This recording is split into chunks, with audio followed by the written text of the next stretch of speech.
Hello, this is Pastor Aaron Pugh again. I'm here to do another message on this here, and this one is out of the book of Ezekiel. I'm speaking to the pastors now. This is a very important message to you pastors. And Ezekiel chapter 3 is called Watchman on the Wall. I'm speaking to the pastors along with myself. A lot of things is happening in this world today. The pastor is a prophet or representative of God. That's who we represent. That's who we're working for. And it's the responsibility, we have the responsibility for the congregation of the church. And it's in Ezekiel chapter 3, 16 to 21. And it says, And it came to pass at the end of 7 days that the word of the Lord came unto me, saying, Son of man, I have made thee a watchman unto the house of Israel. Therefore hear the word at my mouth, and give them warning from me.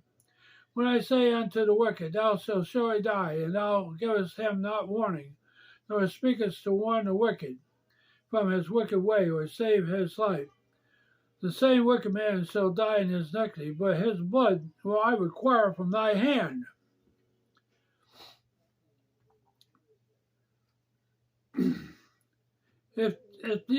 If thou warn the wicked, and he turn not from his wickedness, nor from his wicked way, he shall die in his iniquity, but thou hast delivered thy soul. In other words, he's going to die, but you saved your own neck.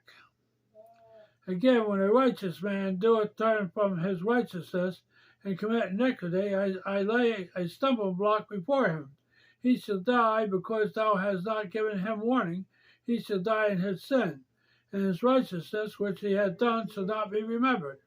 But his blood will I require at thy hand. Nevertheless, if thou warn the righteous man that the righteous sin not, and he doeth not sin, he shall surely live, because he is warned. Also thou hast delivered thy soul. You see, we are responsible for each and every one in that congregation when we speak to them. You as a pastor and I as a pastor, we have to answer to God for each one of those people in that congregation for their souls. You see, we're their watchmen. We are responsible for each and every one sitting in those pews, whether we like it or whether we don't. If you're not faithful enough to warn that congregation of sin or doing something wrong, they will die in their sins, but their blood will be on our hands, your hand. You see somebody doing something wrong, do you go and take them aside and ask them, why are they doing that? Are you concerned enough to do that? Or do you just pass it off and say, well, that's none of our business? But that is your discern. Because if not, you're going to stand before a holy, righteous God who is your boss, and you're going to give account for it. And their blood is going to be coming from you, not from him, but from you. You're going to give an answer for why you didn't warn that man, or that woman, or that child, for why he is doing this. And you're going to lose your soul, because that blood that the Lord gave you to save your neck is going to come from you. You're going to pick up the tab. You will be held accountable, and their blood will be required from you. Do you call or check on them from time to time to see what they're doing? To see how they're doing? Or are you too busy doing something else? Or maybe you're just there for that big $50,000, $60,000 a year paycheck you get. Or maybe you're out on the golf course tuning up your golf club. Or maybe you're trying out that new little jet you just got, and you want to fly to California or down south or up north to impress your friends. Or maybe you got a bank account and maybe up in the billions of dollars, like somebody here about's got an account of $9 billion. One of the richest pastors around. But you see, you don't have the time for the real serious work of doing the work of the Lord. That congregation is your serious business. That's your job. It requires your time 24 hours a day. When you step into that pulpit, you take that job, your job is 24 hours. You're on call, your phone's on call 24/7. You don't have time to go out there and fool around with this one, fool around with that one. Your job is taking care of that congregation. If you see them doing something wrong, it's your job to warn them. You see somebody around, fooling around with somebody else's wife, it's your job to take him aside and console him, counsel him. You see a woman fooling around with somebody else's man, it's your job to take her aside and talk to her. Warn her of the consequences, because if you don't, you're picking up the tab. If you see somebody else's kids going out there fooling around, messing around with their son, it's your business to go to the parents and tell them about it. Not sit back and relax, saying, "Hey, how's the Jets and the Giants doing in the game tonight? Who's making the best touchdown?" That's all right on your time, but when you're in that pulpit and you're taking care of this job, it's your job to watch that congregation. You're the watchman on the wall. You see danger coming, it's up to you to take care of it, to warn these people. Not go out and fool around with something else and let something else take your place. You're to do this job. I'm to do this job. Just what I'm doing now. To warn people. To go out and warn people what's coming down the pike. The Lord is coming back any day. So warn people the message about Jesus Christ. Get more people come to the Lord than just sitting back and watching the world pass away. This is what we're supposed to be doing as pastors. Not messing around out there in the world. We're different from them. Do you warn the people? Do you go out on visitation? Do you go out and see what's happening to your congregation? Do you pay attention to your congregation? Or don't you care? Or are you just interested in what you get every month in that paycheck? You were put there for a reason, man. Wake up and do your job. You're supposed to be preaching and teaching the word.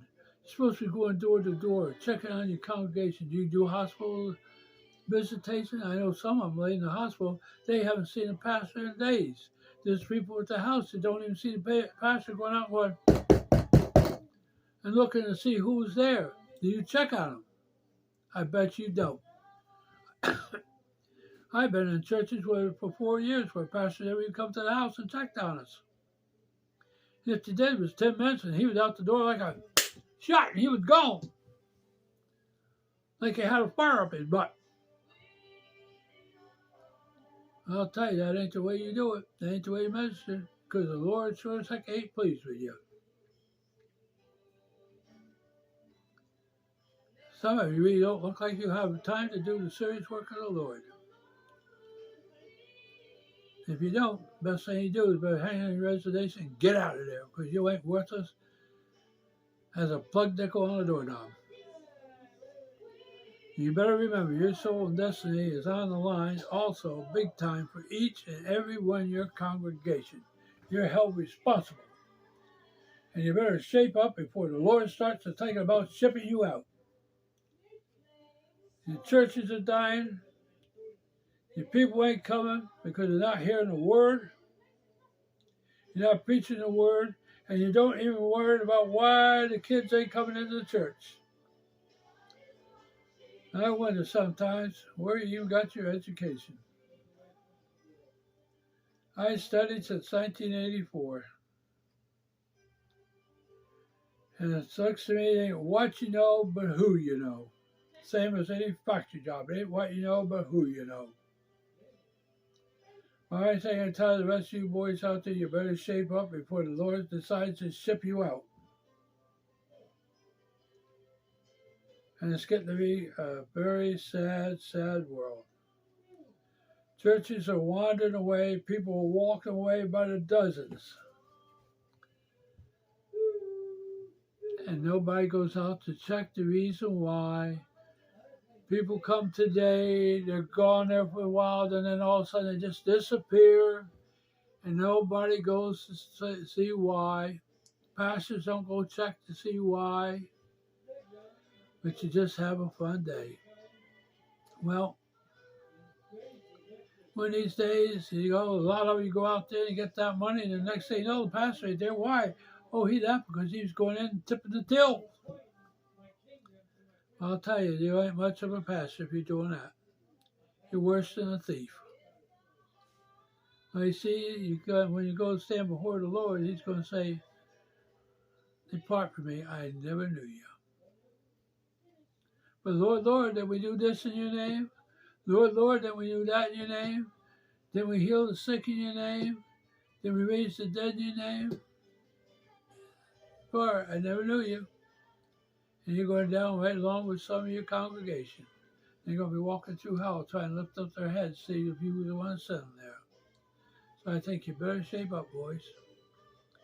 You better knuckle down and get down and do your job. And that's just what I think. You better start doing your job before the Lord ships you out. And you better stop thinking about where to go and all the luxury vacations, because you have a bigger job to do than worrying about the vacation and all this other penny and stuff. You better shape up. I'm warning you.